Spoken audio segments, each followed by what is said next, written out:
Welcome back नाज़रीन। Breaking news आहे। वज़ीर आज़म शहबाज शरीफ़ अॼु हिक ॾींहं जे दौरे लाइ कराची पहुची रहियो आहे। वज़ीर आज़म सिंध के वॾे वज़ीर गवर्नर ऐं वापारी बिरादरीअ सां मुलाक़ात कंदो। वज़ीर आज़म के KPT पोर्ट कासिम ऐं PNSC ते ब्रीफिंग ॾिनी वेंदी। शहबाज शरीफ़ कराची पोर्ट जो दौरो कंदो ऐं ऑपरेशन्स जो बि जाइज़ो वठंदो। वज़ीर आज़म पारां पोर्ट जे मामलनि में बहितरी जे हवाले सां अहम फ़ैसिलनि जो बि इम्कान आहे। वज़ीर आज़म खे मुल्की आमदनी में इज़ाफ़े ऐं कारोबारी बिरादरीअ खे सहूलियतुनि ते बि ब्रीफ कयो वेंदो। वज़ीर आज़म शहबाज शरीफ़ बरामदी ऐं दरामदी शोबे जे सुधारनि ते बि ब्रीफिंग वठंदो। अहम ख़बर आहे अवां सां शेयर करे रहिया आहियूं। वज़ीर आज़म शहबाज शरीफ़ अॼु हिकु ॾींहं जे दौरे लाइ कराची पहुची रहियो आहे।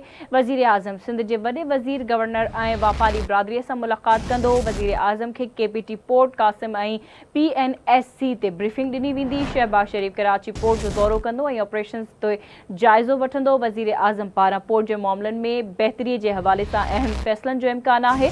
वज़ीर आज़म खे मुल्की आमदनीअ में इज़ाफ़े ऐं कारोबारी बिरादरीअ खे सहूलियतुनि ते बि ब्रीफिंग ॾिनी वेंदी।